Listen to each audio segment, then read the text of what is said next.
한국처럼 탄소 배출을 줄이는 거에 준비가 안 된 나라들은 그 자체로서 경제적인 리스크인 겁니다. 글로벌 시장에서 탄소 배출을 제대로 못하면 너희 물건 안 사주겠다 해요. 그래서 오늘 주제가 기후위기 한국 경제인데요. 이제 본격적으로 시작하기 전에 오늘 어떤 이야기 준비하신 건가요? 이제 경제학자로 한 40년 학부 때부터 치면 40년을 경제학을 공부한 경제학도입니다. 일반적으로 기후 문제 이렇게 얘기하면 환경 문제다 이렇게 생각을 많이 하지 않습니까? 이거는 이제 환경 문제가 글로벌하게 이제 확대된 거다. 그런데 제가 보는 관점에서 물론 기후 문제, 환경 문제 맞죠. 그런데 특히 한국처럼 이 기후 문제에 취약한 국가로서는 이것이 우리의 경제 활동, 대한민국을 구성하는 모든 경제 주체의 경제 활동에 직접적인 악영향을 미칠 수 있는 사안이다.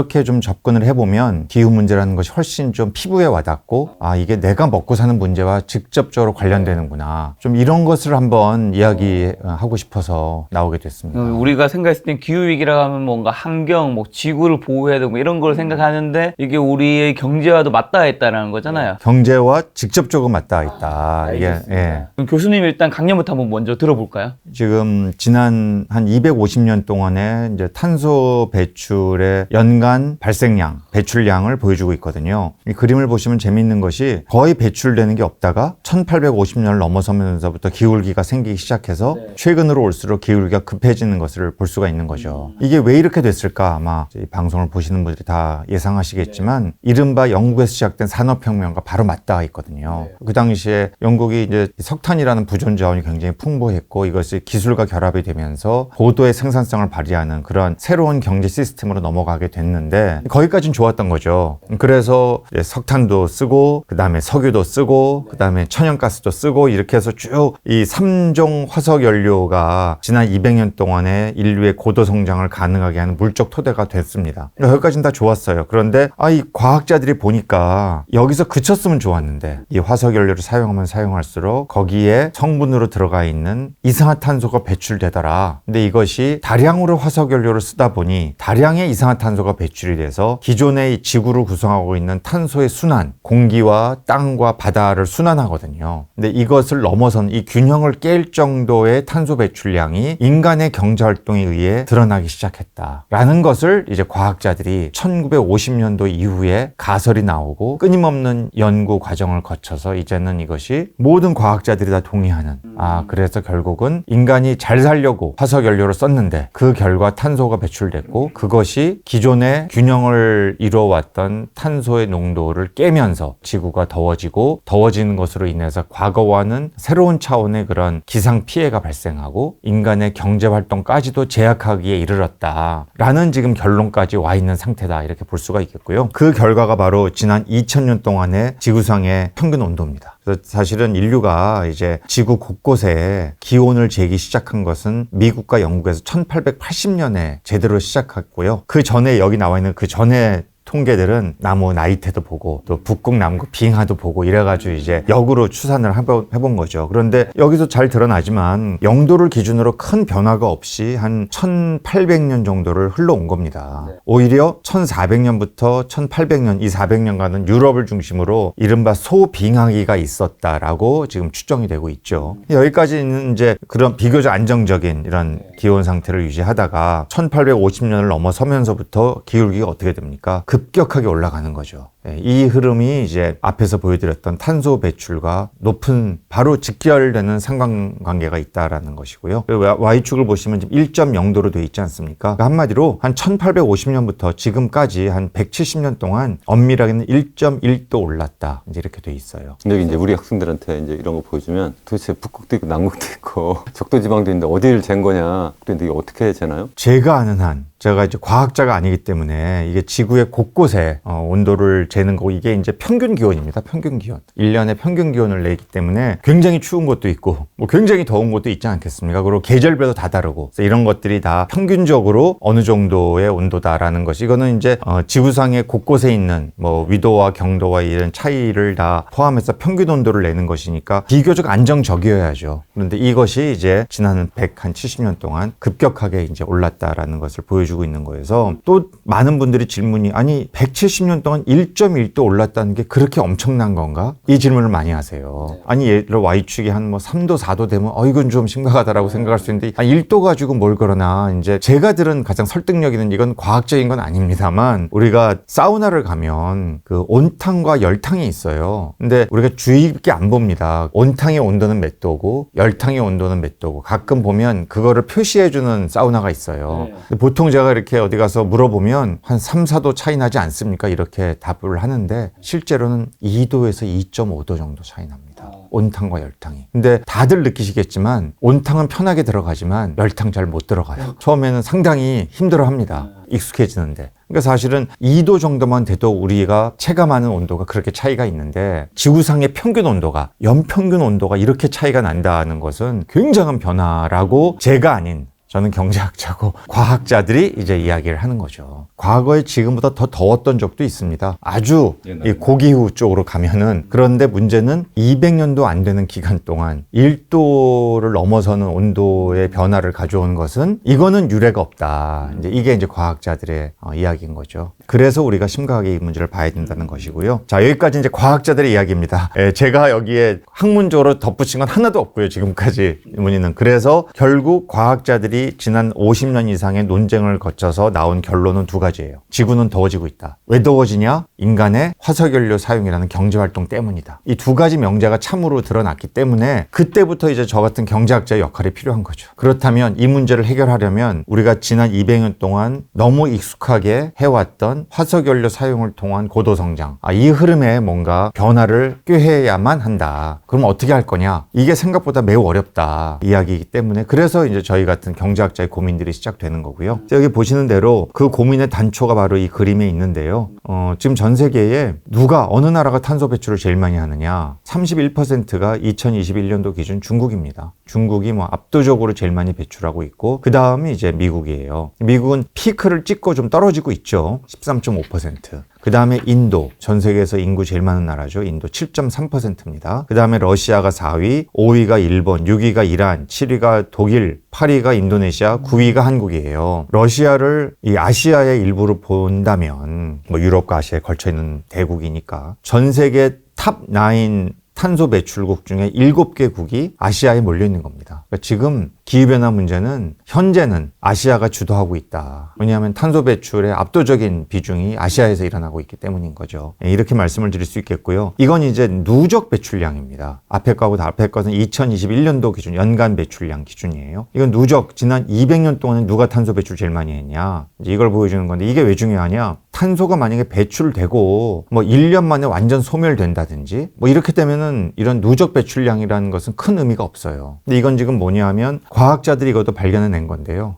탄소가 한번 배출되면 어떤 것들은 한 몇십 년 만에 없어지고 이러지만 어떤 것들은 100년, 1000년, 심지어 10,000년까지도 지구상에 남아서 지구 온도에 영향을 미치게 된다는 거예요.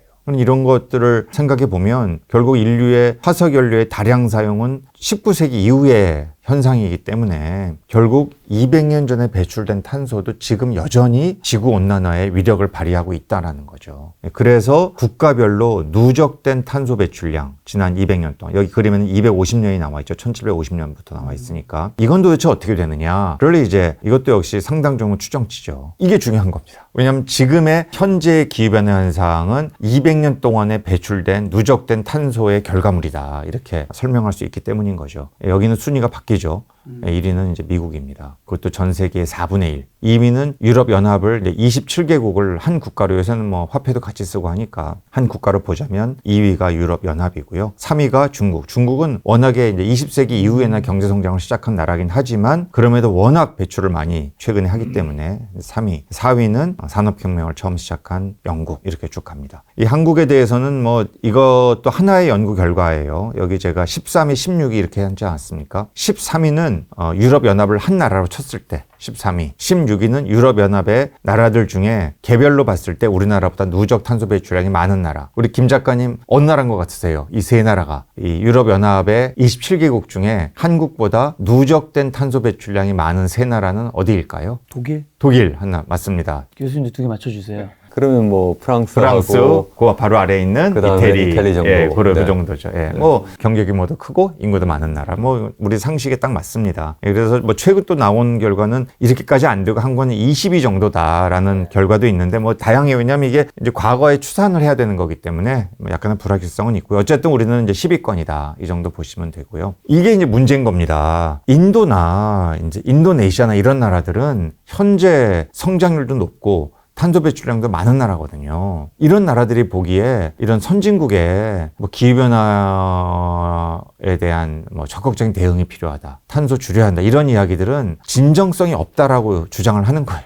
아니 너희들이 지금까지 탄소 배출 선진국으로서 많이 해놓고 이제 와가지고 우리한테 줄이라고 하는 거는 공정하지 않다 이거는. 그렇죠. 게다가 피해는 지금 우리가 더 보고 있다. 개도국이 왜 준비가 안 돼 있으니까 이 기후변화에 대한 대응에. 그러니까 너희가 정말 기후변화 문제를 심각하게 생각하고 여기에 대한 경제학적 용어로 지불 의사액이 있다면 아시아 개도국에 아프리카에 남미에 충분한 지원을 해다오. 지원은 크게 두 가지입니다. 기술적인 지원, 재정적인 지원. 그래서 요새 기후변화 협상을 하게 되면 이른바 파이낸스가 늘 논의의 핵심이 되는 이유가 그거죠. 금융지원, 재정지원, 기술지원 없이 기후변화 문제 너희들 해결할 생각을 마라. 우리는 탄소 당장 줄일 생각 없다. 이게 인도를 필두로 한 개도국. 특히 성장률이 이제 선진국보다 훨씬 높은 최근에 이런 나라들의 공통된 입장입니다. 우리는 뭐 한국에 살고 있고 한국민이고 한국을 사랑하니까. 한국은 지금 굉장히 어려운 위치예요. 오랫동안 기후변화 협상에 있어서 개도국의 위치를 유지해 왔습니다. 그래서 탄소 감축 의무도 없었고요. 그냥 자발적으로 하면 된다. 이렇게 해왔어요. 그런데 다른 여타 개도국들은 현재도 여전히 개도국인데 한국은 그 사이에 탄소 배출을 많이 했지만 성장을 계속해서 해가지고 이제 선진국이 된 거예요. 한국은. 2021년도 기준 전 세계 탑10 GDP 기준으로 국가 아닙니까? 전 세계 어느 나라도 한국을 개도국이라고 생각지 않는 거예요. 그래서 우리는 개도국이 아니에요. 선진국도 그래서 너희 개도국이 아니고 선진국의 일원이니까 우리가 하는 방식으로 이제 감축 의무를 져라.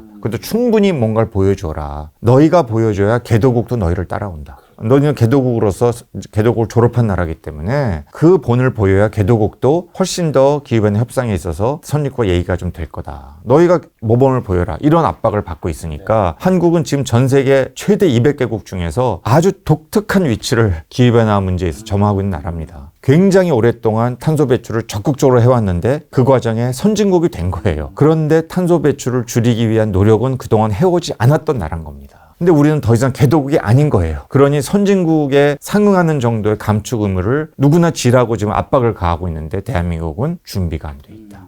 여기 어려움이 있는 거죠. 몇 가지 이제 이것이 가져다주는 전 지구적 관점에서의 어려움이 뭐가 있는가. 누적된 탄소 배출량은 보시면 결국 미국이다, 유럽연합이다, 뭐 영국이다 이렇게 가지 않습니까? 그런데 그로 인한 피해 국가의 탑10을 지금 여기에 표시해주고 있거든요. 지난 20년 동안에 기후변화로 인해서 가장 큰 피해를 보는 나라들 1위부터 10위에 선진국은 하나도 없습니다. 푸에르토리코, 미얀마, 하이티, 필리핀, 모잠비크, 바하마, 방글라데시, 파키스탄, 태국, 네팔 이게 다 중미 또 아프리카 아니면 아시아예요. 그러니까 이런 것이 이른바 이 기후변화 문제에 있어서의 인저스티스다, 불의다라고 보는 거죠. 배출한 국가 따로 피해보는 국가 따로다. 소득 계층으로 봐도 그렇다는 겁니다. 이게 지금 뭐냐면 전 세계 인류를 1년 동안 제일 많이 번 사람부터 제일 못 번 사람을 나열한 거거든요. 그래서 소득 계층별로 탄소 배출을 어떻게 했을까? 가장 공평하게 나누려면 상위 1%도 1% 배출하고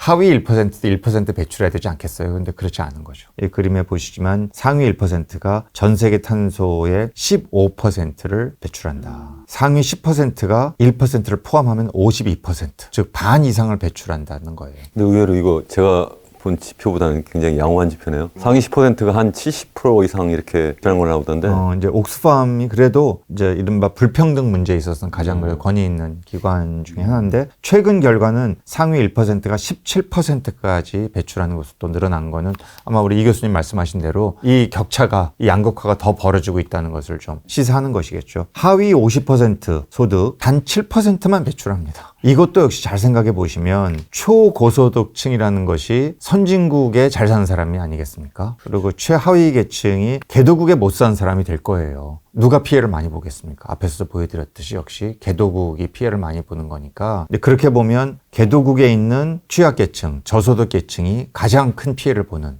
이런 이제 상황으로 내몰리고 있는데 이들은 배출하던 양은 제일 적다. 그러니까 이것도 역시 소득계층별 탄소 배출에 있어서의 그리고 피해에 있어서의 이런 불의, injustice를 아주 상징적으로 보여주는 것이고요. 이 그림이 사실은 이제 세 번째 이런 기후변화 관련된 injustice, 이 불리에 있어서 세 번째 측면입니다. 이건 이제 한국에도 그대로 적용되는 것인데요. 세대 간 형평성의 문제를 바로 지적하고 있는 거죠. 경제학자들은 다 아는 아주 유명한 연구 결과인데요. 스턴 보고서, 스턴 리뷰라고 하는 겁니다. 복잡하게 설명하면 끝이 없고 그냥 간단히 말씀을 드려서 이 그림을 보시면서 대안 1의 성장 경로, 대안 2의 성장 경로 두 개가 있지 않습니까? X축은 시간이에요. 한 2100년도라고 하시죠. 한 2100년까지. 어지간한 경제학자들은 2100년까지 이렇게 80년을 연구기간으로 잡는 경제학자는 거의 없습니다만 그래도 기후 경제학은 이 정도 연구는 합니다. 한 2100년까지 모델 시뮬레이션을 하거든요. Y축은 소득이라고 생각하시면 돼요. 이 방송을 보시는 분들 나는 대안 1과 대안 2 중에 한번 그냥 많이 생각지 마시고 그냥 간단하게 생각해서 나는 어디를 선호한다, 어느 것이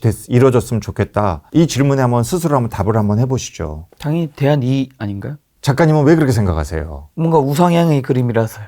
둘 다 우상향은 우상향이에요. 근데 두 그림의 차이는 뭐냐 하면 대안 2는 2000년대 후반에 더 높은 소득을 구가하잖아요. 2070년, 2080년, 2090년에 높은 소득이잖아요. 대안 1은 반면에 2000년대 후반에 가면 소득은 낮아요. 그런데 언제 높습니까? 전반기에 더 높잖아요. 그러니까 지금 시점에서 2020년, 2030년, 2040년은 대안 1이 소득이 더 높은 거예요. 이 그림은 이 두 가지를 보여주고 싶어 하는 겁니다. 시간의 흐름상 미래의 높은 소득과 시간의 흐름상 현재의 높은 소득 중에 지금 우리는 어떤 성장 경로를 택할 것인가? 그 일반인들한테 물어보면 당연히 성장 속도가 빠른 걸 더 기대를 할 거고, 특히 이제 투자 많이 하시는 분들은 그래야지만 뭐 주식 가격도 오르고 뭐 이래서 자기가 이제 어떤 미래 소득이 더 커지니까 좋은 거다 이렇게 생각을 하시는데, 다만 홍 교수님께서 여기서 아니면 우리 스턴 교수가 여기서 얘기하고자 하는 거는 그동안 산업화 이후에 너무 빠르게 성장하면서 환경의 지속 가능성 너무 훼손하고 기후위기를 불러왔으니까 그걸 좀 늦추자, 이제 그런 취지로 얘기를 하는 건데, 저는 여기에 이제 최근에 사실 그림이 하나 더 있잖아요. 이 수평선으로 가자는 사람들도 있어요. 이게 아예 디그로스 탈성장하자. 그거는 이제 또 다른 문제니까. 이게 사실은 이 그림을 보여드리면서 던졌던 질문은 세대 간 형평성의 문제예요. 기후변화에 관련한 세대 간 형평성의 문제입니다. 현재 세대 입장에서는 우리만 생각하면 대안 1과 대안 중에 어떤 쪽을 선호하겠습니까? 대안 1이요. 1이잖아요. 네. 왜? 지금 소득이 높으니까. 그러니까 지금 많이 벌고 지금 당장에 내일 주식이 궁금한 게 우리 마음이죠. 마음이잖아요. 대안 2는 뭐냐면 지금 우리가 허리띠 좀 졸라매자. 지금은 소득이 낮을 수 있다. 그러나 미래에 가면 더 높은 소득을 우리가 누릴 수 있다면 이 대안은 어떠냐라고 묻는 거죠. 스턴 교수는 대안 2의 길을 가야 된다, 인류는 라고 주장을 하는 겁니다. 대안 2로 가려면 뭘 해야 되냐 하면 지금 탄소세 200달러를 부과해야 되는 거예요. 현재 전 세계에 탄소세 200달러를 부과한 나라는 하나도 없습니다. 유럽이 탄소세에 상응하는 이제 배출권 거래자라는 걸 도입하고 있는데 한 탄소 톤당 한 11만 원 정도 하거든요.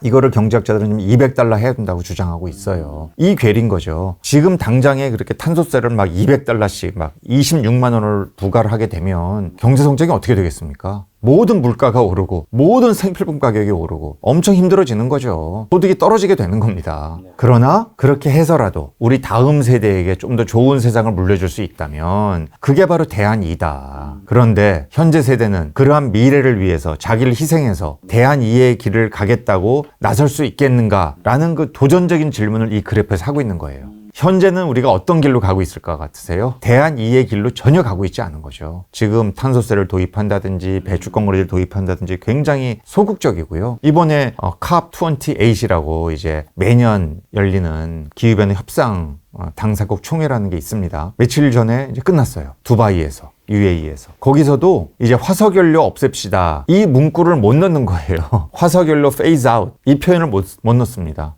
결국 영어로 transition away. 조금씩 약간 옮겨가자. 469에서 열린 회의 아니겠습니까? UAE에서. 이게 안 되는 거예요. 여전히 탄소 배출 해야겠다. 라는 욕구가 너무 강한 거죠. 그렇게 되면 우리는 대한 2의 길을 가기 힘들고 대한 1의 길을 갈 뿐만 아니라 심지어는 아까 우리 이현 교수님 말씀하신 대로 인류가 탈성장의 길을 가고 싶어서 하는 게 아니고 대한 1의 길, 다시 말해서 탄소 배출을 줄이는 노력을 하지 않는 길을 계속 가게 되면 미래에는 아예 성장이 멈출 수도 있다. 원해서 가는 게 아니에요. 하도 심해지니까. 하도 기후 피해가 심해지기 때문에 아예 성장 자체가 안 되는 비극적인 상황으로 가는 수도 있다. 그 대한 1의 저 기울기가 아예 아래로 떨어지는 거죠. 인류의 선택이 아닙니다. 할 수 없이 그 길로 가게 되는 거예요. 비극적인 일이죠. 이런 팩트 앞에서 우리는 무엇을 선택할 것인가라는 질문을 제가 던지고 싶은 거예요. 현재 인류는 대한 2의 길을 가겠다고 선택하고 있지 않다는 겁니다. 여기에 어려움이 있는 거예요. 특히 기후경제학자들은 대한 2의 길을 갑시다라고 이야기를 하지만 정치인들은 난 싫다, 못 간다, 그렇게까지 주식시장 내 수익률 떨어지고 내 집값 떨어지는 건 난 못 보겠다 라고 생각하는 거죠. 어렵습니다. 그래서 저 같은 전공이 인기가 없는 겁니다. 이거 인기 있는 줄 알 때는 없어요? 인기가 없죠. 왜냐하면 이게 우울한 얘기를 해야 되니까. 우울한 얘기를. 사람들이 하기 싫어하는 선택을 계속 하라고 말씀하시니까. 그만 하기 힘든 거를. 돈 버는. 그러나 가능성은 있죠. 경제 시스템 전체가 탈탄소로 가면 새로운 시장 창출이 가능하죠. 당연히. 새로운 기회가 생기고 새로운 산업이 생기고 새로운 스타트업이 생기고 당연히 생겨요. 그걸 하려면 모두가 그 길을 가야 돼. 아무도 안 가고 정부도 안 가는데 혼자 하겠다 그러면 이게 돈 벌기 힘든 거죠. 그래서 이제 방법은 딱 두 가지예요. 어떻게 적응할 거냐. 우리가 위드 코로나라는 말 많이 쓰지 않았습니까? 이게 정확한 영어는 아닌데요. 위드 기후변화인 거죠. 결국 기후변화 피해가 이미 벌어지고 있으니 어떻게 더불어 살 것이냐. 다시 말해 어떻게 피해를 줄이며 살 것이냐. 첫 번째 애더프테이션, 적응입니다. 두 번째는 미티게이션, 이건 우리말로 완화라고 번역이 돼요. 어떻게 탄소를 줄일 거냐. 왜 줄이지 않으면은 이 문제는 계속해서 커지게 될 테니까 결국 저 빨간색이 들어가 있는 애더프테이션, 적응, 미티게이션, 이 완화, 이 두 가지의 정책 대안 딱 두 개가 있는 거예요. 정부건 기업이건 개인이건 다 노력을 해야 되는 건데 실제 상황은 쉽지가 않다. 그래서 이제 우리 투자할 때 리스크를 생각하듯이 두 가지 리스크가 있는 겁니다. 물리적 리스크, 전환 리스크. 물리적 리스크는 말 그대로 앞에서 보여드렸던 적응과 관련되는 거고요. 전환 리스크는 앞에서 보여드렸던 완화와 관련되는 거죠. 이거는 국가 단위의 물리적 리스크, 지역 단위, 기업 단위 다 있고요. 개인 단위도 있어요. 개인 단위도. 전환 리스크도 역시 국가, 지역, 기업, 개인 단위에 다 있습니다. 자, 그래서 물리적 리스크는 멀리 갈 필요가 없습니다. 우리 작년에 태풍 흰남노 기억하시죠? 이게 작년 9월에 태풍 흰남노가 포항시를 때렸거든요. 인명피해가 있었어요. 아파트 지하 주차장으로 물 들어가가지고 왜 모장과 모녀가 이렇게 막 이상가족 되고 막 비극적 사건이 있고 그 사건이에요. 물리적 리스크에 개인도 노출돼 있다라는 것이고 이때 또 기업이 이 리스크에 노출됐죠. 포항에 무슨 우리나라를 대표하는 기업 있지 않습니까? 다 아는 포스코. 포스코의 일부 공장이 물에 잠겼잖아요. 그 당시에 협력 업체 포함해서 2조 2천억 원의 매출 감소가 있었어요. 이런 게 바로 물리적 리스크입니다. 그래서 이런 것들을 미리 준비하지 않으면 인명피해와 물적 피해가 계속 발생한다는 것이고 두 번째가 이 전환 리스크는 말 그대로 탄소 어떻게 줄일 거냐. 잘 줄이는 나라도 있고 잘 줄이는 기업도 있다. 대한민국은 안타깝게도 국가적으로 잘 못 줄이고 기업도 잘 못 줄인다. 국가는 지금까지 탄소 배출하는 시스템을 계속 유지해왔고 기업은 우리나라의 선진국 중에서 제조업 비중이 가장 큰 나라 아닙니까? 매우 에너지 집약적인 경제 시스템을 계속해서 유지해오고 기업들도 그런 식으로 수출하고 돈 벌었던 그 시스템이 대한민국 경제인 거죠. 그러다 보니 신속하게 탈탄소 경제로 옮겨가는 것이 매우 힘든 겁니다. 그래서 대한민국은 전체 국가적으로 산업 전체적으로 매우 큰 전환 리스크에 노출되어 있는 상황이다. 이렇게 이 두 가지로 말씀드릴 수 있겠고 이 두 가지로 세상을 보시면 많은 것들이 풀립니다. 아, 이게 지금 기후변화 관련해서 이게 물리적 리스크구나. 이게 이제 전환 리스크구나. 이게 이제 바로 보이고 아마 이거는 우리가 투자를 하건 또 소비 활동을 하건 다 관련되죠. 기후와 관련돼서는 이것이 우리의 경제 활동과 매우 밀접히 관련돼 있고. 또 이 관련해서 제가 한 2년 전에 나온 보고서가 Bank for International Settlements 해가지고 국제결제은행에서 이 기후위기가 과연 얼마나 경제 파급 효과가 있느냐 이런 거 얘기하면서 기후위기를 그린 스완이라고 표현을 하더라고요. 지금 말씀하신 게 바로 그런 그린 스완이다. 그러니까 우리가 보통 블랙 스완, 화이트 스완 얘기하잖아요. 블랙 스완 하면 이게 언제 나타날지 모르지만 나타났다 하면 이게 엄청난 피해를 준다는 거고 화이트 스완은 이제 오는 게 너무 예상이 되는 거고 이거는 언제 올지는 모르지만 오긴 온다. 그 말씀을 해주시는 것 같아요. 피해가 오는 게 두 가지 경로로 오는 거죠. 한국처럼 탄소 배출을 줄이는 거에 준비가 안 된 나라들은 그 자체로서 경제적인 리스크인 겁니다. 왜냐하면 지금 글로벌 시장에서 탄소 배출을 제대로 못하면 너희 물건 안 사주겠다 해요. 그게 바로 이제 제가 이제 말씀드리려고자 하는 건데요. 이른바 그 유명한 아리백, ESG, CBAM 이 세 가지입니다. 이 세 가지가 지금 퍼펙트 스톰으로 대한민국 경제를 엄습하고 있고요. 저는 뭐 단언컨대 이제 2020년 이 10년의 기간이 지나가면 이 세 가지가 완전히 시스템적으로 구축이 돼버립니다. 아주 빠른 속도로 아리백과 ESG와 CBAM이 글로벌 무역 규범을 이 시스템으로 가기 위해서 계속해서 하루가 다르게 이 시스템이 구축되고 있는 상황이고요. 이게 2030년이 되면 완전히 시스템으로 구축되는 게, 이게 제가 과장이 절대 아니고 아리백을 달성하겠다고 하는 기업들의 현재 420개가 넘는 기업들에게 가입했거든요. 기업들의 평균 우리가 아리백을 달성하겠다라고 하는 연도가 2030년입니다. 원래는 2050년까지 하면 되는데 조기 달성하겠다는 거죠. 게다가 우리가 잘 아는 애플 같은 기업은 이미 5년 전에 달성 끝났고요. 그렇기 때문에 제가 2030년을 말씀을 드리는 거고, ESG도 마찬가지. 아마 여기 시청자들 다 아실 거예요, 보시는 분들이. 지금 ESG가 그냥 블랙락이 우리나라 기업이 편지 보내는 시대가 아닙니다. 이게 벌써 몇 년 전 이야기고요. 너희들 앞으로 탄소 줄여라, 이거 이미 벌써 지나간 얘기고, 지금 어디까지 가냐 하면 아예 미국의 증권거래위원회 SEC, 유럽 EC, 그러니까 유로피언 커미션이죠, 위원회, 이런 데서 아예 이제는 그린워싱 방지를 위해 매뉴얼을 다 만들어요. 이 ESG에 대해서 이러이러한 기준에 따라서 유럽 내에, 미국 내에 상장하거나 여기서 경제활동을 하고자 하는 기업들은 이러이러한 기준에 따라서 보고서 만들어서 매년 보고해라. 이게 2024년부터 시작되니까 2025년에, 그러니까 지금부터 이제 만 1년이 지나고 나면 이 보고서를 제출해야 되는 겁니다. 그리고 2029년까지 가면 여기 써 있는 공급망 실사라고 해서 이제는 자기의 물건을 수출하고 판매하는데 필요한 모든 원재료부터 폐기에 이르는 전체 시스템, 전체 글로벌 밸류 체인 상의 탄소 배출을 다 담아라 보고서에. 이렇게 가는 거거든요. 그래서 이게 이제 2029년이에요. 한국 기업들도 이제 지금부터 준비를 하지 않으면 이게 갑자기 정말 어마어마한 짱돌이 기업 경영에 이제 위협 요인으로 다가오는 게 이제 시작이 된 겁니다. 말 그대로 무늬만 그린인 거죠. 그렇죠. 예, 무늬만 그린. 폼은 다 잡았는데 알고 봤더니 이게 탈탄소도 아니고 그린도 아니었다. 멀리 갈 게 없어요. 우리나라 기업 중에도 있습니다. 이건 뭐 공기업이니까 제가 말씀드릴 수 있을 것 같은데, 한전 있지 않습니까? 캡코. 무슨 ESG 채권이다, 또는 녹색 채권이다, 이런 걸 발행합니다. 이런 걸 발행하면 이게 신용등급이 높아서 금리가 낮게 발행이 되거든요. 그러니까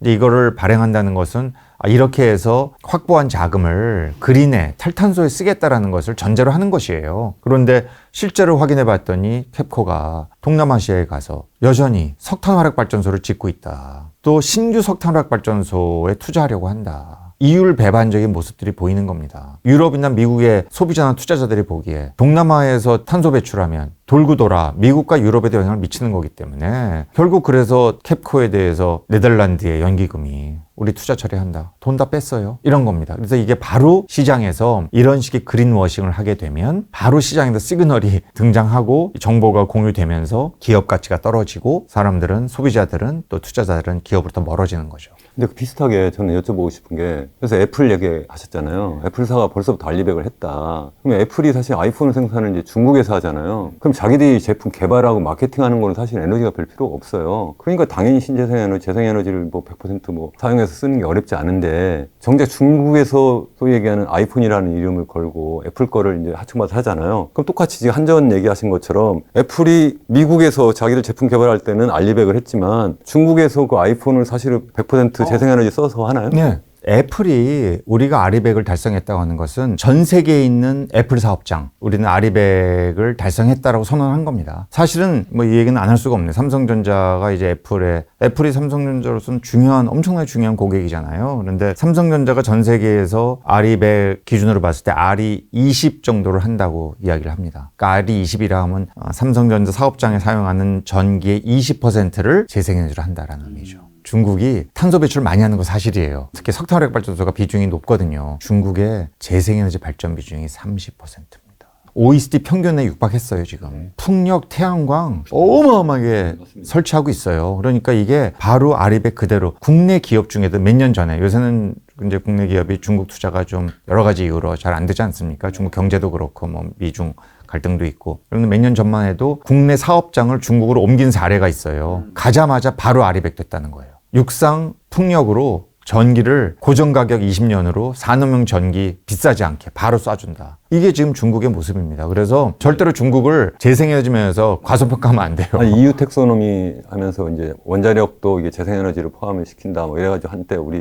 나라에서 굉장히 뉴스거리가 됐는데 이 알리백 할 때 중국이 사실 원자력을 굉장히 많이 하거든요. 우리가 이제 너무 이제 그 소위 얘기하는 태양광 뭐 풍력 이런 것만 생각하시니까 그것만 다 하고 굉장히 좋은 거네. 근데 사실은 중국 들어가 보면 석탄 엄청나게 쓰고 있고요. 아직 원자력 엄청나게 많이 하고 있거든요. 예를 들어서 지금 이제 아이폰을 중국에 생산을 하는데 우리가 생각하는 그런 풍력이나 아니면 태양광으로 한 건지 아니면 원자력 발전까지 포함한 건지 혹시 그거 아시나요? 이게 사실은 이게 현재 아리백에는 원자력이 포함이 안 됩니다. 이 아리백을 하려면 이제 그걸 검증을 받아야 돼요. 이 아리백에 포함되는 게 5가지 에너지원이 있어요. 햇빛, 태양광이죠. 그다음 바람, 풍력이죠. 그다음에 바이오, 그리고 지열, 마지막으로 물입니다.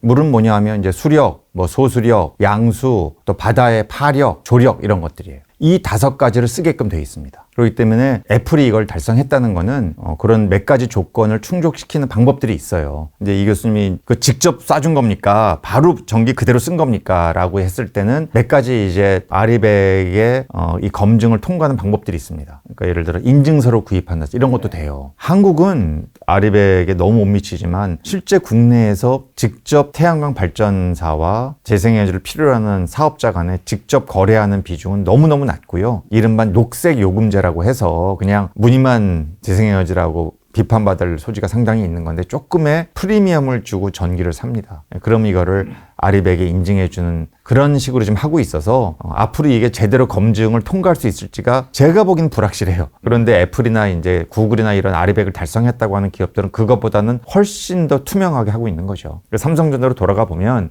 전 세계 20% 하고 있다고 하는데 실제로 국내와 베트남에서의 사업장의 비중이 절대적입니다. 삼성전자가. 그렇지 않습니까? 다른 나라는 비중이 굉장히 작아요. 그런데 미국이나 이런 데서는 다 하고 있는데 한국과 베트남 이 가장 반도체 생산 비중이 큰 여기에서는 아직 아리백이 달성이 안 되고 있는 상황이어서 이 삼성전자의 리스크는 국내에 이 압도적인 비중을 차지하고 있는 반도체 공급 물량을 재생에너지가 전기 공급을 하지 못하고 있다는 거. 이게 이제 가장 아리백 문제에 있어서 삼성전자가 처한 어려움이다라고 볼 수가 있겠고 여기에 대한 이런 글로벌 시장에서의 압박은 아주 구체적입니다. 대놓고 얘기를 해요. 안 줄이면 거래선 바꾼다. 그래서 TSMC는 굉장히 잘합니다. 아주 잘합니다. 거기는 대만은 서만이에요. 수기가짜리 해상풍력 단지를 아주 빠른 속도로 짓고 있고 거기서 나오는 전기를 바로 TSMC에 쏴주는. 그러니까 이미 TSMC는 삼성전자보다 2년 먼저 아리백 선언을 했고요. 빠른 속도로 이 길을 달려가고 있는 거죠. 결코 간단하게 보면 안 돼요.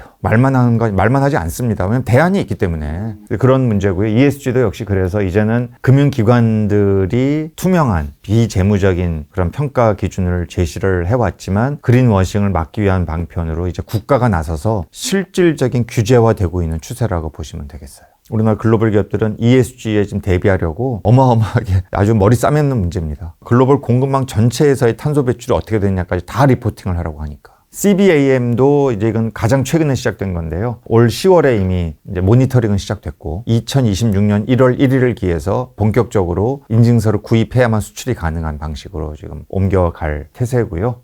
우리나라 철강 산업이 여기에 이제 저촉이 됩니다. 우리나라에서의 유럽에서 탄소 비용 부과의 차이가 상당히 나거든요. 그 차이만큼을 실질적인 관세의 형태로 부과해서 압박을 가하겠다라는 게 이제 탄소경 조정 제도고 미국도 이제 거기에 상응하는 법을 또 만들려고 하고 막 이러기 때문에 앞으로는 정말 혹자는 이런 걸 보면서 이거 완전히 그린 보호주의다, 녹색 보호주의다, 뭐 기후 보호주의다 이런 얘기를 합니다. 그런데 그런 얘기가 소용이 없는 시대가 돼버렸어요. 과거 같으면 WTO 체제에서 우리 이 교수님 잘 아시겠습니다만 이런 제도가 도입될 수가 없습니다. 이거 제소하면 집니다. EU가 져야 돼요. 그런데 이제는 그렇지 않은 시대가 된 거죠. 완전히 바뀌었습니다. 그냥 당신네들이 배출한 탄소 때문에 우리나라가 죽는다. 이 명분이 WTO 체제 내에서도 예외 조항으로 인정받을 수 있는 데까지 완전히 와버린 거죠. 그래서 우리나라 제소할 엄두도 못 내고요. 바로 지금 준비 안 되면 당하게 된다. 그러나 이것도 역시 기회가 됩니다. 왜냐하면 EU에 수출하는 다른 나라의 철강 회사들이 있습니다. 예를 들어 러시아나 또 중국 뭐 이런 나라들이 튀르키예 이런 나라들이 유럽에 수출을 해요. 철강 수출을 합니다. 그런데 그 나라들의 탄소 비용이 전혀 부과가 안 돼 있으면 똑같이 이 CBAM에 얻어맞기 때문에 오히려 그 수출 물량이 우리에게 올 수 있는 기회가 생길 수도 있는 거죠. 네, 그래서 그렇게 생각하면 이 탄소경 조정료가 무조건 위험 요인만은 아니고 어떻게 준비하고 대비하느냐에 따라서 우리의 기회 요인이 될 수도 있다. 다 마찬가지인 거죠. 아리백도 그렇고 ESG도 그렇고 준비하는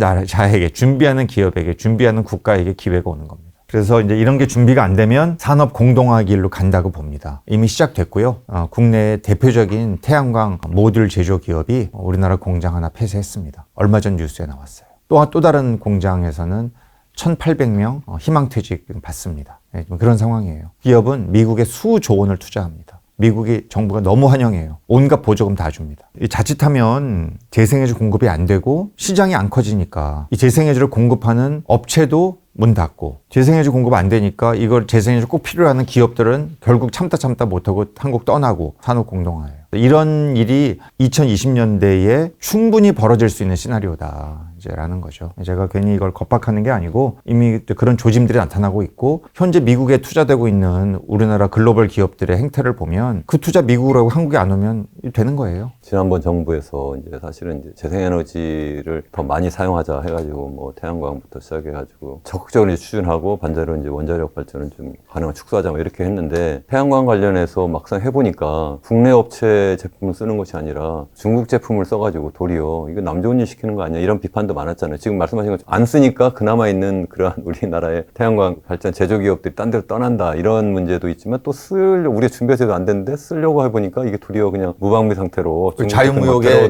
중국 거 수입하면 나쁜 겁니까? 아니 지금 제 말씀이 이거잖아요. 지금 자유무역에 똑같은 방식으로 그러면 그 우리나라 기업이 그럼 미국 가서 생산하면 나쁜 겁니까? 이렇게 제가 여쭤볼 수 있죠. 저는 그게 아니라 맞아요. 우리나라의 기업에서는 안 나빠요. 우리나라의 산업 경쟁력을 키우기 위해서 그렇죠. 키우면서 기울기도 우리가 적극적으로 막아내자. 그렇죠. 그런 걸 하려니까 제가 이제 여쭤보는 네, 거죠. 그래서 제 얘기는 한국 정부가 맨날 중국 거 수입하게 하지 않고 한국의 시장을 키우고 한국 제품이 시장에서 팔릴 수 있도록 지원을 해주면 그래도 우리나라의 태양광 이 모듈 기업이 중국보다 효율이 높은 고품질 제품을 만들거든요. 아직까지. 이 기술 격차를 벌리기 위한 노력을 해야 되는 거죠. 그래서 그런 제재를 했으면 어땠을까 싶은 생각도 들어요. 예를 들어서 요즘에 뭐 2차 전지 같은 거 중국에서 막 들어오니까 어떤 기술 규제를 해가지고 중국산이 못 들어오게 하잖아요. 그런 비슷하게 좀 했었으면 참 좋았겠다. 앞으로도 그렇게 하면 어떨까 하는 생각을. 근데 이제 그런 것들이 아마 쉽게만은 되지 않을 겁니다. 이제 그게 뭐 미국이야 지금 중국의 각종 관세 매겨가지고 지금 사실 우리나라 국내 기업인 미국의 태양광 모듈 공급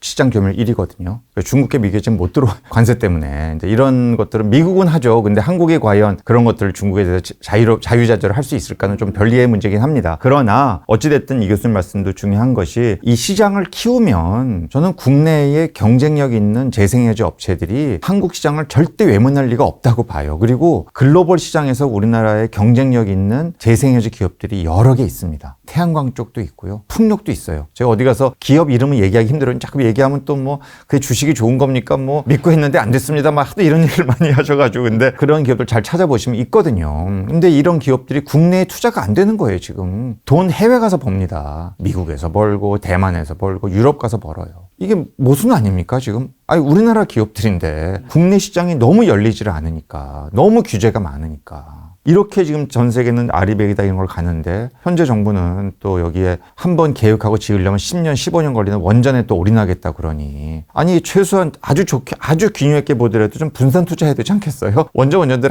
하라 이거죠. 그 대신에 재생에너지가 이렇게 뒤떨어져 있으니 좀 노력 좀 해야 되는 건 아주 자연스러운 무리한 요구가 아니에요. 제가 이제 우리나라의 에너지 부문 현황을 제가 이렇게 쭉 보여드리고 있고요. 깨끗하고 안전한 에너지라는 카테고리가 있지 않습니까? 여기에 이제 우리 국민들이 많이 모르세요. 우리나라가 수도권에 원전이 없다 보니까 그냥 어디 있나 보다 뭐 별거 아닌가 보다 하시지만 우리나라 국토 면적 대비 원전 설비 용량 기준으로 전 세계에 이걸 우리가 밀집도라고 이제 합니다. 뭐 density 이런 말을 쓰죠. 압도적인 세계 1위입니다. 비교가 안 돼요. 그런데 재생에너지는 OECD 최하위예요. 경제학자는 이런 극단적인 거 안 좋아합니다. 이게 좀 균형이 있어야지. 아니 원전은 이미 대한민국 곳곳에 너무나 많고 재생에너지는 너무 없고 이런 극단적인 현상 별로 안 좋아해요. 지금 상황은 원전도 짓고 있고 석탄도 짓고 있는 상황입니다. 원전도 이제 3기를 남쪽에 짓고 있고요. 또 석탄도 짓고 있어서 사실 석탄 짓는 건 말이 안 되죠. 이거는 뭐 국가 리스크입니다, 한마디로. 그런데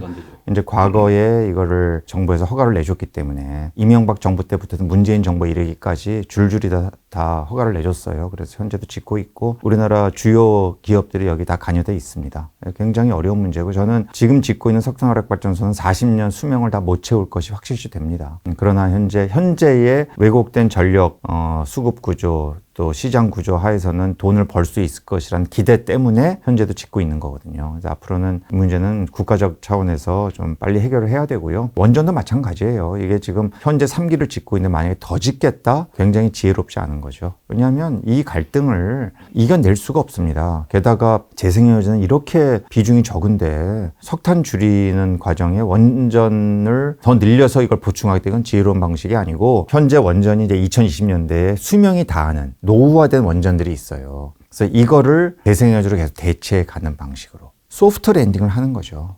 석탄은 좀 급격히 줄여야 되고 원전은 서서히 현재 있는 것을 잘 쓰면서 수명이 다한 것은 굳이 또 안전성 점검까지 해가면서 더 추가 투자까지 하지 말고 그것을 재생에너지로 보완을 해주면 전체적인 전력 수급상에 큰 문제가 없이 자연스럽게 2020년대를 넘어갈 수 있지 않겠는가라는 것이 이제 저를 포함한 이제 이 에너지 전환을 고민하는 전문가들의 전체적인 흐름의 방향이에요. 그런데 이런 것에 대한 어떤 국민적인 컨센서스랄까 또 정부의 정확한 지향점 이런 것들이 잘 보이질 않아서 지금 이 그래프가 보여주고 있는 게 뭐냐면 재생에너지가 전체 총 발전량 중에 비중이 뭔가를 보여주고 있는 겁니다. OECD 38개국 중에 우리나라가 제일 바닥이에요. IEA 국제에너지기구 기준으로 8.2%거든요. 이게 엄밀한 통계, 이게 과장된 통계인 게 국내 우리 정부가 보내준 자료 가지고 하는 거기 때문에 그런데 원래는 한 5% 정도밖에 안 돼요. 근데 이제 여러 가지 뭐 이것저것 포함시켜서 8%라고 주장을 하는 거고 OECD 평균이 33%입니다. 덴마크 전 세계 국가 경쟁력 1위 국가예요. 덴마크가 88%예요. 지금 올해 독일이 50%를 돌파합니다. 얼마나 우리나라가 극단적으로 처져 있는가를 알 수가 있어요. 덴마크, 오스트리아, 포르투갈, 독일, 영국 이런 나라에 원전이 필요할까요? 원전을 물어보시니까 제가 그 얘기를 하는 겁니다. 저 나라 원전이 필요하지 않아요. 왜냐하면 저게 재생에너지가 평균적으로 저만큼 공급된다는 거예요. 한번 생각해 보세요. 저게 평균적으로 저렇게 공급이 되면 가을, 봄, 전기가 많이 필요 없는 그렇게 덥지도 않고 춥지도 않을 때는 아예 100% 재생에너지로 모든 필요한 전기가 충당이 된다는 얘기입니다. 평균이 저렇다는 얘기는. 그래서 요새 굉장히 중요하게 부각된 수소경제도 덴마크나 독일 같은 나라는 앞으로 구체적으로 생각을 하는 거예요. 왜냐하면 재생에너지로 만든 전기로 물 분해해서 수소를 개발할 수 있기 때문에 그런 거죠. 그래서 우리가 전력시장, 전력수급을 바라볼 때는 이런 얘기하기 좋아요. 뭐 원전과 가스와 재생에너지의 조화로운 통합. 어느 정도 비중을 갖고 잘 있을 수 있어요. 저도 이 말에 부정하는 건 아니에요. 지금 우리나라가 원전 비중이 30%입니다. 어떻게 3년, 5년, 10년 내에 이걸 다 없애겠어요? 이건 불가능한 일이에요.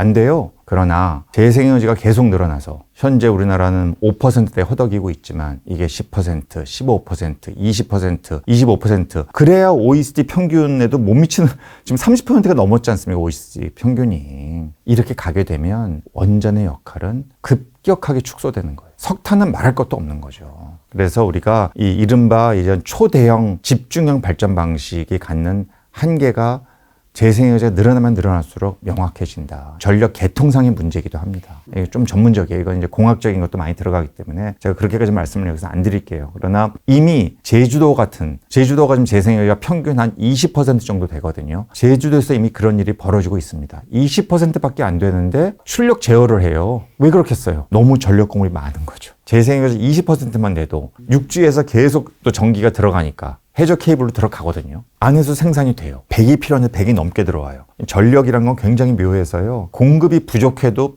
정전되죠. 공급이 많아도 정전이 됩니다. 주파수가 불안정해지면서.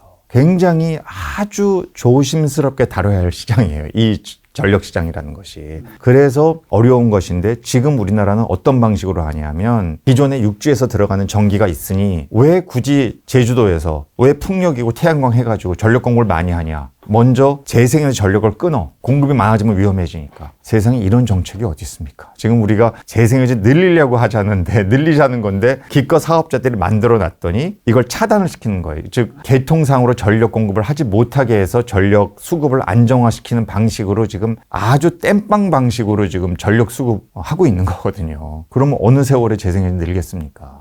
굉장히 이런 문제를 좀 더 국가적으로 진지하게 고민해야 돼요. 이런 거 다 고민하면서 영국이다, 독일이다, 오스트리아, 덴마크는 저까지 간 겁니다. 지금 제가 말씀드렸던 이런 계통상의 불안정성 문제 이런 거를 다 고민해 가면서 극복해 가면서 이른바 유연성 자원이다. ESS는 들어보셨죠? 왜? 에너지 저장 장치. 뭐 이런 것들 계속 사용하면서 어떻게 하면 시장 내에서 이게 안정적으로 전력 수급이 이루어질까? 그러나 재생에너지는 늘려야 되겠다. 이 목표를 향해서 계속 달려가고 있는 건데 한국은 무슨 말만 나오면 원전도 있고 뭐도 있는데 왜 굳이 재생에너지 해가지고 괜히 전력 시스템 불안정하게 만들고 이런 그 너무 동떨어지고 시대착오적인 이야기를 언론에서도 하고 심지어 정치인들도 하고 심지어 전문가라는 사람들도 이런 얘기를 해요. 그러니 제가 답답하고 한심한 겁니다. 프랑스는 65%의 전력을 원전이 공급합니다. 독일은 여기 보시는 대로 46, 올해는 50%를 돌파해요. 재생에너지가. 근데 일반적으로 이런, 재생에너지는 뭐 경직적이고 뭐 밤에는 태양광 안 되니까 전력 부족하면 늘 수입할 수 있는 거 아니냐. 그런데 이 시스템을 가지고 독일은 전력을 수입할 때도 있죠, 당연히. 전체적으로는 연간 통계를 보면 더 많이 수출한다는 겁니다. 오히려 원전 가지고 안정적으로 전력 공급한다고 자랑했던 프랑스는 지금 전력을 수입하는 상황이에요. 왜 그러냐? 계속해서 원전 고장나고 하나가 고장나면 하나가 스톱이에요. 이게 얼마나 규모가 큽니까? 하나가 1기가 넘는 초대형 발전소가 스톱을 하는 거예요. 이게 자꾸만 노후화되니까 계속해서 스톱을 많이 해가지고 작년 같은 경우 프랑스는 전력을 오히려 옆에 나라로부터 수입해야만 전력 공급을 하는 그런 신세가 되는 겁니다. 제가 그렇게 가는 게 절대 바람직하지 않죠. 그래서 당연히 우리나라에서도 전력 공급의 안정성을 위해서 원전에 대한 지속적인 안전 점검을 해야죠, 당연히. 그래서 앞으로 있을지도 모를 그런 어떤 전력 공급의 중단 사태를 미연에 방지하기 위한 노력을 해야 되는데 우리나라도 일부 원전은 계속해서 노후화되고 있기 때문에 노후화된 원전을 대체하기 위한 노력이 필요하다. 그러면 새 원전 또 지을 거냐? 기존 원전 노후화된 거 다시 사용하려면 기술도 많이 들어가고 돈도 많이 들어가요. 그렇게 할 바에는 재생에너지 이거는 검증된 기술에 싸고 공기도 무지하게 빠르고 1년 반이면 다 지어요. 한 단지를. 분산형이니까 검증됐고 싼데 왜 굳이 안 하냐. 이건 지극히 합리적인 그런 접근으로 제가 말씀을 드리는 겁니다. 원전을 계속 키워야 된다는 이런 신화로부터 좀 벗어나서 이 정도 땅 면적의 30%면 OECD 국가 중에 이미 벌써 2위예요, 2위. 프랑스 다음에 우리나라가 비중이 두 번째로 높습니다. 우리 같은 비중을 가진 나라가 없어요. 이 작은 나라의 땅덩어리. 그렇기 때문에 제일 부작용 적고 빨리 지을 수 있고 탈탄소 빨리 할 수 있는 재생에너지를 늘려가는 방식으로 에너지 정책을 우선순위를 바로 잡는 것이 필요하다. 그래야만 격차가 심한 이 상황을 조금이라도 좁힐 수 있지 않겠냐라는 호소를 정부에 하는 거예요.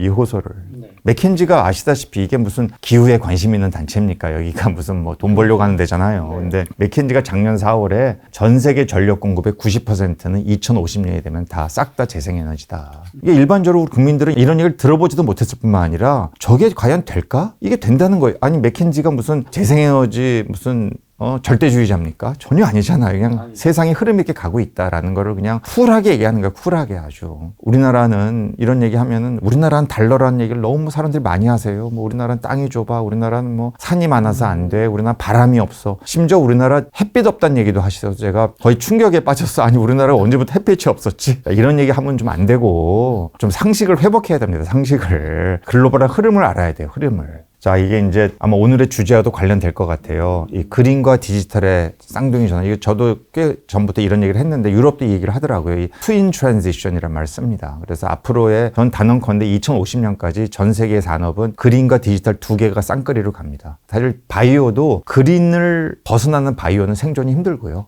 예, 그래서 이 그린과 디지털 두 개의 독자적인 흐름으로 가다가 이제 융합이 되고 있거든요. 두 개가 융합되고 두 개가 시너지 효과를 발휘하는 방식으로 모든 산업이 재편되고 있어요. 이 그림이 아주 좋은 사례인데요. 이게 북해에 지금 해상풍력 단지를 보여주고 있습니다. 그래서 여기에 지금 떠 있는 게 뭐냐 하면 드론이에요. 이게 왜 떠 있을까요? 이런 게 바로 전형적인 융합인데요. 과거에 드론이 개발이 안 됐을 때는 이거 해상풍력도 이거 인공 구조물인데 이거 고장이 잘 날 거 아니에요. 고장 날 거 아니에요. 그러면 사람이 직접 가는 거예요. 헬리콥터를 타고 가요. 그래서 제가 가서 직접 봤거든요. 이게 딱 내려가요. 사람이 줄 타고 내려갑니다. 그래서 막 봐요. 이제 뭐가 고장났지 해가지고 장비 또 가서 가져와서 고치고 이런 식으로 매뉴얼로 하는 거예요. 그런데 드론이 딱 뜨는 거예요. 이게 육지에서 한 15km에서 막 30km까지 바닷속으로 가거든요. 이게 이제 가가지고 쫙 인스펙션 합니다. 스캐닝을 쭉 떠요. 그래가지고 뭐가 고장났다. 실시간 데이터를 육지로 보내요. 그때서야 사람이 헬리콥터를 타고 필요한 장비를 다 가지고 바다로 가는 겁니다. 그래서 고치고 오는 거예요. 훨씬 사람이 하는 것보다는 돈도 절약되고 시간도 절약되고 에너지도 절약되고 드론은 디지털이고 해상풍력은 그린이잖아요. 이 시스템이 이미 벌써 전 세계 해상풍력의 강국들에서는 이미 이 시스템이 다 구축이 돼 있어서 저 드론 시장만 14조 원이에요. 이 서비스 시장만. 근데 독일은 한 걸음 더 나아가서 그것도 돈이 많이 든다. 아예 드론에 사람 타고 장비 싣고 간다. 이른바 패신저 드론, 카고 드론을 일체형으로 만들겠다는 거예요. 2025년까지 점점 그린과 디지털의 이 시너지 효과를 극대화하게 한 방향으로 산업이 재편되고 있는 하나의 사례인 거죠. 그래서 저는 우리나라에 만약에 이 시장이 열리면 카이스트니 포스텍이니 뭐 이런 데 나온 그 똑똑한 공대생들이 저런 드론 금방 만든다고 봅니다.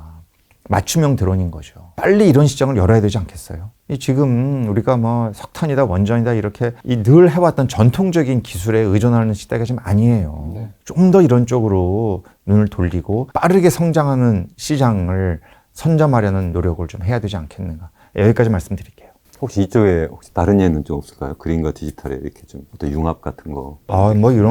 너무 예가 많고요. 아까 제가 왜 전력 수급에 있어서의 안정성이 굉장히 전력 시장은 중요하다 말씀드렸잖아요. 재생에너지의 특징이 간헐성이에요. 이른바 인터미턴스. 이게 잘 나왔다가 안 나왔다가 어쨌든 바람 없으면 안 나오는 거 아니에요. 밤에는 안 나오고 또 그러다 보니 여러 가지 방식으로 재생에너지 비중을 늘어나면 늘어날수록 안정적인 전력 공급을 위한 부가적인 노력을 해야 되는 겁니다. 이게 당연히 필요해요. 지금 한국은 어떤 거냐면은 이거만 한다고 이거 자꾸만 키우면 전력 계통이 불안정해진다. 이거 잘못된 거야. 라는 얘기를 하는 사람들이 있는 거예요. 심지어 전문가 중에. 이게 완전히 엉터리. 전 세계는 이미 20, 30, 40, 50을 넘어선 나라들이 있는 거예요. 이미 지금 제가 말씀드린 이런 어려움들을 다 극복하고 가고 있는 거죠. 어떻게 가느냐? 우리 잘 아는 ESS, 에너지 저장 장치죠. 그 외에 이제 전력이 남아 돌 때가 있어요. 그럼 이걸 가지고 양수 발전을 합니다. 그 전기로 물을 높은 지대로 끌어올려요. 그리고 그걸 가지고 이제 물을 흘려내려 보내서 발전을 하는. 전기가 남아돌 때와 전기가 부족할 때를 잘 엮어가지고 전력 시스템의 안정화를 구하는 게 있고, 이제 말씀드리려고 하는 게 뭐냐면 DR 시장이라는 게 있어요. 이거는 이제 Demand Response 시장이라고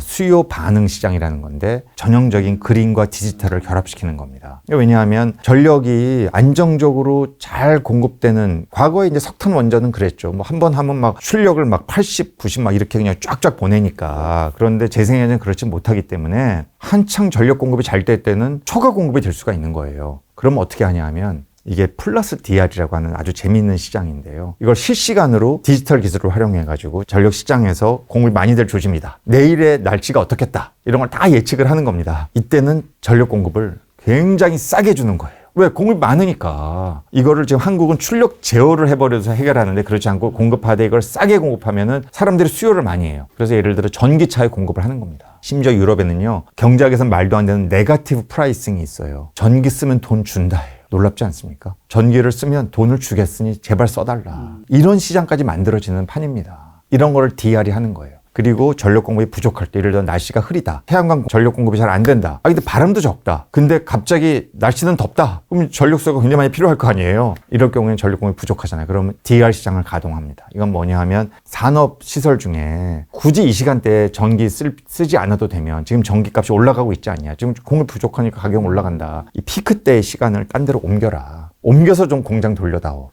그럼 우리가 돈을 주겠다. 이건 굉장히 이거 사람 머리로 안 되고 이제 이 디지털로 바로 실시간으로 전력 수요와 공급을 맞춰주기 위한 이런 DR 시장이 이미 국내에도 들어왔습니다. 제가 회사도 가봤거든요. 거기는 40대 이상이 없어요. 이런 시장을 생각하는 머리는 젊은 애들만 할 수 있는 겁니다. 그러니까 완전히 이제 공대 나오고 이래가지고 AI 기술 거기 가면 다 컴퓨터만 있는 거죠. 자기 앞에. 이거 가지고 이런 시장에서 필요한 대로 전력 수급을 맞춰주기 위한 전형적인 그린과 디지털의 융합을 이미 하고 있는 기업들이 국내에 있어서 이런 시장도 잘만 키우면 아주 짭짤해요.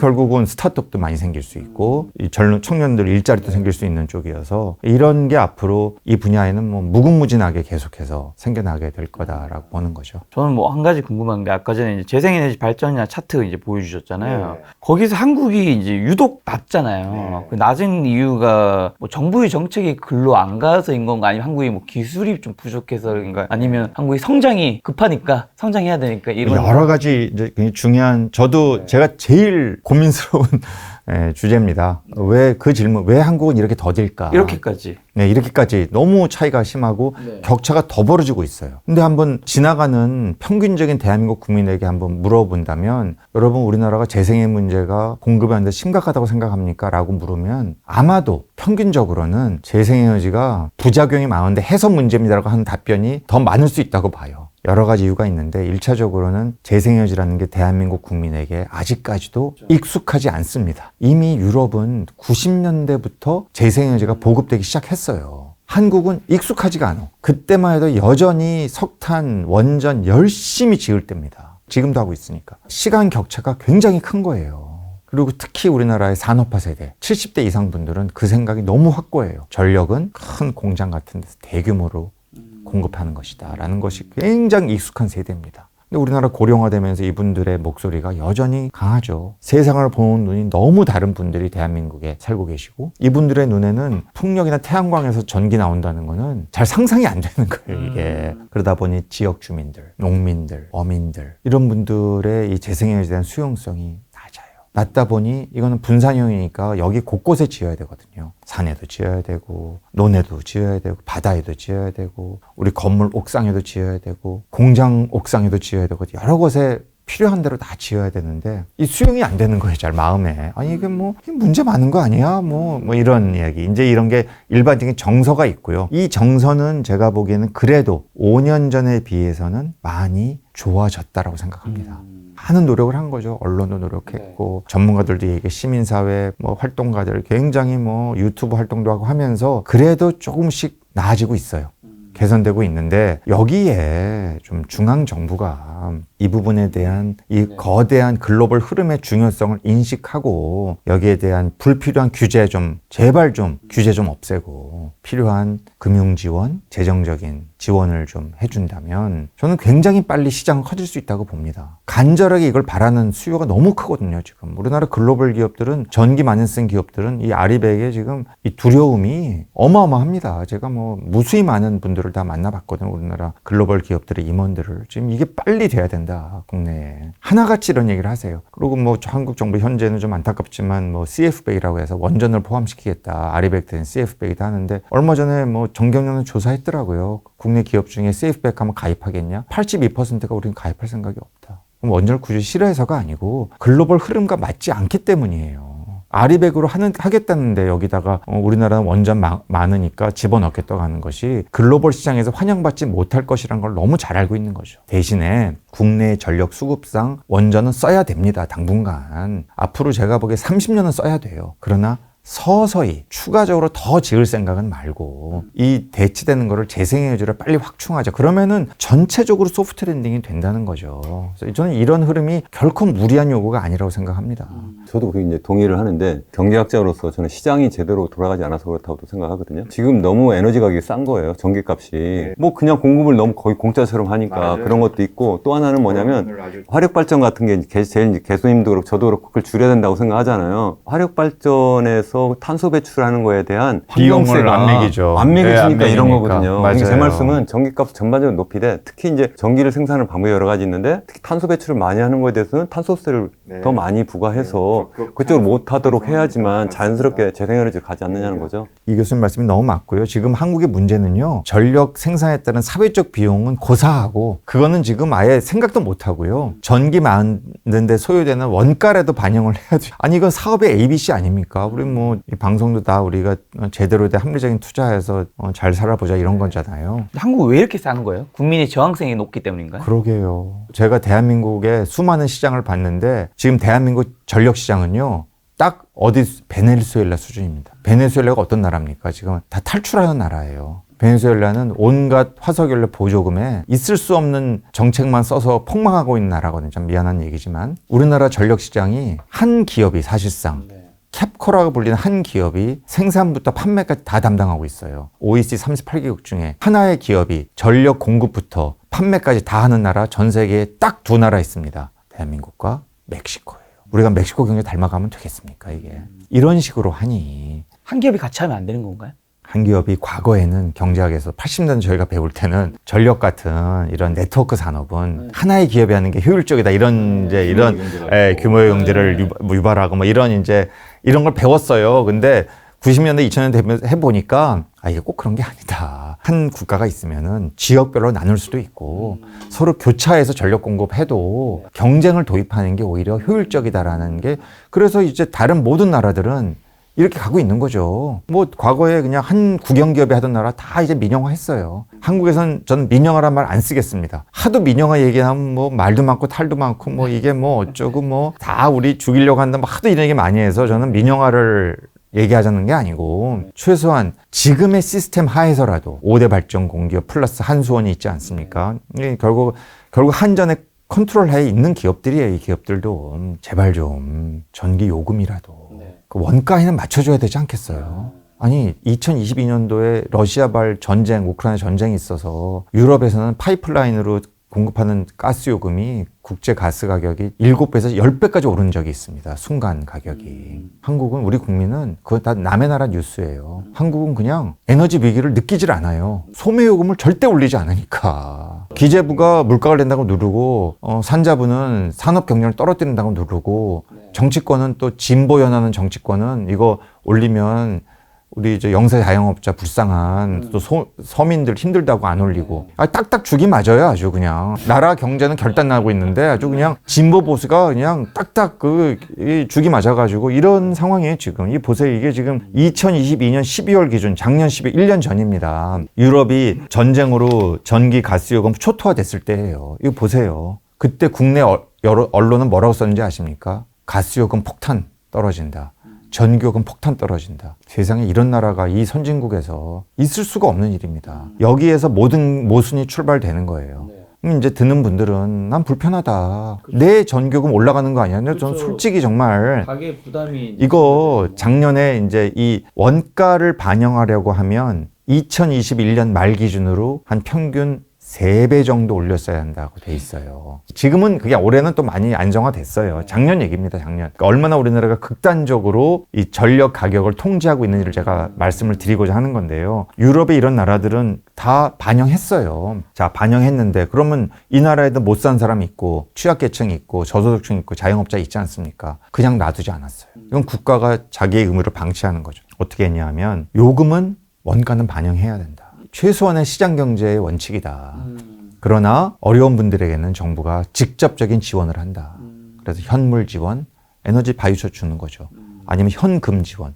돈 주는 겁니다. 영국, 독일이 100조 썼습니다. 100조. 연간. 그 정도로 이 에너지 위기 상황에 대응하기 위한 저는 정부 재정은 이런 데 쓰는 거라고 생각해요. 아니 우리나라 정도의 경제 규모와 수준에서 얼어 죽거나 더워서 못 살거나 이건 있을 수 없는 거거든요. 최소한 3가지는 해결해 줘야 돼요. 얼거나 덥거나 못 먹거나 이건 안 되는 겁니다. 재정으로 해결해 줘야 되는 거라고 저는 생각해요. 우리 정도의 규모라면, 경제 수준이라면. 그거를 안 하면서 무슨 요금 올리면 서민들 어렵다. 생각해보세요. 요금 싸게 해주면 누가 좋습니까? 잘 한번 생각해보세요. 부자가 좋습니까? 어려운 사람이 좋습니까? 전기 누가 많이 써요? 전 세계가 공통이에요, 이거는. 돈 많은 사람이 전기 많이 써요. 돈 많은 사람이 가스 많이 씁니다. 대기업이 전기가스 더 많이 씁니다. 요금 싸게 해주면 할인액이 부자와 대기업이 훨씬 많은 거예요. 올해 월드뱅크 보고서 이걸 적나라하게 지적했어요. 제발 이런 식의 보조금 정책 좀 폐기 좀 하자. 교수님 이런 건 혹시 가능한가요? 이제 전기요금을 일률적으로 이렇게 뭐 고정 가격으로 하지 말고 소득 대비 아니면 집 크기에 따라서 좀 가격을 차별화할 수는 없나요? 예, 그런 그게 이제 얘기는 전기가 없나요? 바로 이렇게 네트워크로 들어가기 때문에 아니 그래도 거기 받아서 이제 그분 이제 변경을 이제 부과할 그러니까 때 이제 소득은 그 집의 우리가 소득을 알 수 있잖아요. 소득은 코스트 다 내잖아요. 되니까 그래서 제가 말씀드린 소득은 다 구분이 되니까 거기에 대한 다시 리베이트를 해주는 거죠. 그러니까 일단 회계하고 비싸게 하고 그렇죠. 그다음 리베이트를 준다. 그렇죠. 돈을 똑같은 줘야 얘기네요. 그게 그 얘기인 거죠. 그게 그렇죠, 보조금을 그렇죠. 준다는 게 그런 겁니다. 그렇게 좋은 그래서 그거를 것 이제 같아요. 여기서 이제 한 가지 문제는 그러면 어디까지 끊을 거냐. 이 월드뱅크에서는 하위 40%를 이제 제한을 했어요. 하위 40% 정도까지 해주면 어떠냐. 40%는 일률적으로 할 거냐, 아니면 스텝으로 할 거냐. 다 이거 생각해 봐야죠. 그래서 이런 것들은 정부가 의지만 있으면 생각할 수 있는 겁니다. 우리나라도 마찬가지예요. 상위, 소득 계층 기준 5분위부터 5, 6, 7, 8, 90분위. 이게 이제 소득 상위잖아요. 1분위가 제일 저소득층이고. 5, 6, 7, 8, 90. 이분들이 요금 이거 올리면은 4인 가족 기준으로도 아무리 올려도 10,000원 이상 안 올라가요. 그거 못 내겠다라고 저는 하지 않을 거라고 봅니다. 어려운 분들은 진짜 어렵죠. 특히 이제 가족 경영하는 조그만 식당 같은 거 이런 분들은 전기요금 굉장히 부담되거든요. 이런 분들한테 해드려야 돼요. 당연히. 어디로 이걸 정할 거냐. 이거는 사회적 합의가 필요한 겁니다. 정부가 아주 고민해서 결정해야죠. 그런데 이런 거 안 하면서 무조건 요금 싸게 해주는 게 서민을 위한 거다. 산업 경쟁력을 위해서 전기요금 싸게 해줘야 된다. 산업 경쟁력 떨어뜨리는 겁니다. 이게 지금. 어떻게 보면 교수님 말씀은 산업 경쟁력 측면도 있고 전기요금이나 난방요금이 정상화돼야지 국민들도 어쨌든 이 에너지에 대해서 훨씬 그렇죠. 더 피부로 인식도 하고 피부로 와닿고 에너지 되게 싼 거구나 뭐 이렇게 생각하는 게 이렇게 생각 아니라. 안 하고 이렇게 해야만 우리가 기후변화 문제가 이렇게 심각하고 전 세계가 지금 이런 모든 에너지가 폭등을 했는데 우리도 허리띠 졸라 매야겠구나 이런 생각을 하면서 나라가 정상화되는 거죠. 이 모든 의사결정을 책임 있는 정치인이 한 명도 없는 거예요. 한 인간도. 지난 정부도 피해가더니 이번 정부도 또 피해가더라고요. 제가 너무 정말 실망스럽고. 저도 100% 찬성합니다. 고맙습니다. 마지막 질문 저는 한 개만 드리면 그러면 이제 어쨌든 아까 전에 개인분들한테 여쭤보면 이제 재생에너지에 대한 부정적인 생각을 가진 분이 많을 것이다라고 하셨는데 그럼 개인분들은 좀 어떻게 해야 될까요? 저 같은 사람들이 굉장히 제가 참 이게 평생 학교에 있었던 사람으로 제가 현장도 많이 가고요. 정말 농민들도 많이 만나고 심지어 제가 유튜브 같은 거 이렇게 만드는 단체도 제가 해서 막 지원도 해드려요. 그래서 현장 가서 이걸 하면은 농민들께도 좋습니다. 왜냐하면 농사도 짓고 태양광도 하고 어떤 농민들께서는 이거 벼농사 다 망치는 거 아니야? 이거 오해를 하세요. 일본이 태양광 포함해서 재생에너지 비중이 22% 달성했거든요. 그런데 일본도 너무 작다고 지금 불만이 많아요. 더 키워야 되는데. 어떻게 22% 하냐. 일본은 풍력은 별로 없습니다. 대부분 태양광이거든요. 어떻게 하냐면 영농형 태양광이 성공을 했어요. 농민들이 벼농사도 짓고 그 위로 태양광 설비를 한 거예요. 잘 모르는 분들은 위에 태양광 하면 이게 햇빛 안 비춰서 다 망하는 거 아니야, 농사? 그렇지 않다는 거죠. 농업 생산성 크게 떨어뜨리지 않으면서 태양광 발전해서 전기 팔아서 돈 버는 겁니다. 한마디로 농민들께서 더블 인컴을 달성하는 거예요. 왜 합니까? 높아져야 되는 거죠. 그렇죠. 이제 그렇게 하려면은 여러 가지 이제 조건들이 갖춰져야 되고 특히 이제 농지를 갖고 있는 분과 임차농 간에 또 이해관계가 좀 갈라져요. 농지를 갖고 있는 분들은 좋죠. 그러면 두 개 하면 다 자기 땅에서 하는 거니까. 근데 임차농 같은 경우에 아무래도 농업생산이 좀 떨어지니까. 그럼 나는 뭐냐. 이래서 국내에서 농민들 단체 중에 반대하는 분들은 또 그런 문제를 이야기하기도 하지만 이런 거는 제가 보기에 정부가 의지만 있으면 충분히 필요하면 정부가 좀 당분간 재정 지원해 주는 거죠. 왜 못합니까? 그래서 이런 식으로 좀 해서 그 농민들 그렇게 이해가다가 높아지고 최근에 이제 굉장히 고무적인 게 지역별로 우리나라 얼마나 국가 산업단지가 많아요. 지방산업단지도 많고 산업단지에는 공장 옥상에 지붕형 태양광을 짓는 겁니다. 이게 규모가 되면 어마어마해요. 지금 대구에서도 그런 움직임이 있거든요. 대구 지역에 국가산단이 여러 개 있어요. 거기에 공장에 지붕형 태양광을 하는 겁니다. 이런 것도 이게 다 공장 주인들이 조금만 생각을 하시면 지붕을 임대해 주는 거 임대료를 받는 거예요. 그 사업자는 거기다가서 나오는 태양광 전기 팔아서 돈 벌고 지역에서는 그 태양광으로 전기 공급하니까 송전망이 길 필요가 없어요. 그 지역에 공장이 있으면 짧은 거리 전기 받아가지고 바로 받으니까 요금도 쌀 수가 있어. 다 좋은 거예요. 여기에 대한 조그만 마음만 열고 정부가 가서 약간의 불신이 있을 수 있어. 이런 걱정도 하신대요. 이거 이러다가 뭐 태양광 그 설비를 못 이기고 뭐 공장 이거 뭐 망가지는 거 아니야? 뭐 내가 이제 하다가 10년 있다가 나가면은 그러면 한 이거 20년으로 임대해야 되는데 어떻게 되는 거야? 뭐 여러 가지 질문들이 있으세요. 이러면 정부가 나서서 중재도 하고 필요한 거 좀 지원도 해주고 불필요한 규제도 풀고 하면은 제가 보기에 아주 빠른 속도로 이 지붕형 태양광도 이게 될 수가 있습니다. 그리고 기존의 아파트들 얼마나 많아요, 우리나라에. 새 아파트는 물론 기존 아파트도 태양광 의무적으로 깐다. 도시에서도 이거 같이 해야죠. 그런 아파트는 앞으로 말씀하신 대로 전기요금만 정상화되면 부동산 가치가 올라가요. 하지 말래도 하죠. 네, 가격이 왜냐하면은 지금 너무 싸니까 안 하는 아니 그러면 내가 전기 받는 것보다 바로 직접 공급받는 게 싸니까 태양광으로 아파트 가치가 올라가는 거예요 부동산 시장에서. 거기에 조금만 세제 혜택만 줘보세요. 난리 나는 거죠. 이런 정책을 좀 써야 되는 거예요. 이렇게 정책 조합을 딱딱 해가지고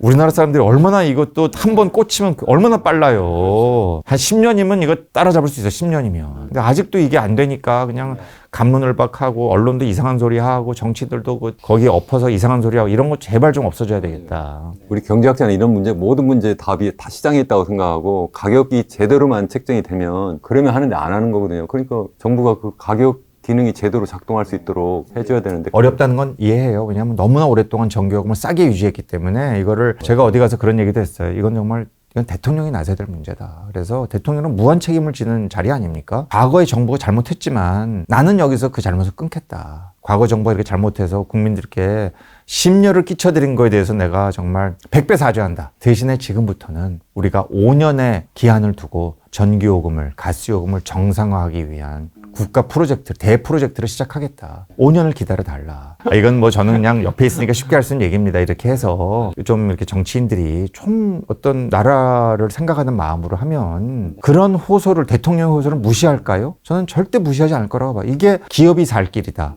이게 기후위기 시대 우리나라가 갈 길이다라고 한다면 거기에 이제 정부가 어려운 분들에게 우리가 최대한 국가 재정이 허락하는 한 여력이 있는 한 도움을 드리겠다. 서로 허리띠를 졸라맵시다. 근데 우리나라는 그래도 녹색당이 너무 그게 사실은 존재감이 없잖아요. 다른 데 보니까 그런 거 보면 이거는 우리나라는 역시 위에서 최고 정치 지도자가 나서야 됩니다. 오랜 고민 끝에 그분만 나서 할 수 있는 얘기다.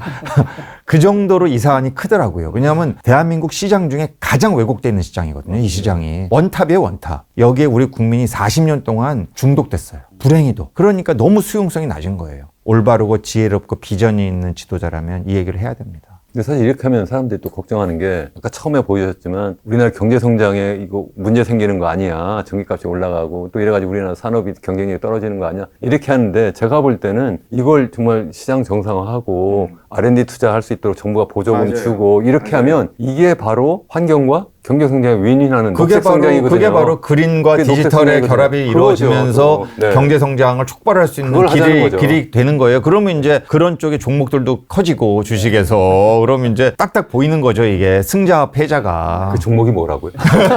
앞으로 저는 무궁무진하게 청년 스타트업이 이 분야에 생기는 좀 그런 꿈을 꾸는 거죠. 맞습니다. 아니 안 그래 지금 우리나라 성장 동력이 없다고 그러는데 이게 어마어마한 시장에 그린과 디지털이.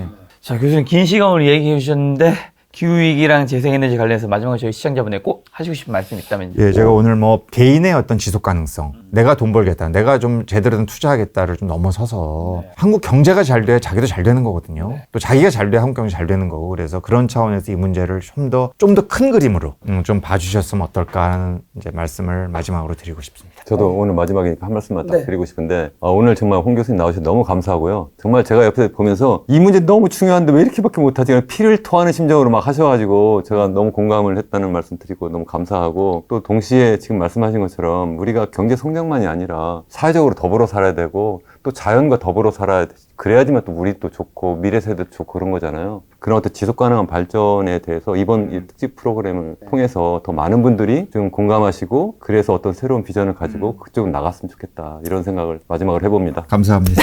감사합니다. 네, 오늘 만난 교수님은 홍준영 교수님, 이현우 교수님이었습니다. 지금까지 여러분 소중한 시간 함께 해주셔서 정말 감사합니다. 오늘도 김 작가였습니다. 고생 많으셨습니다. 정말 감사합니다.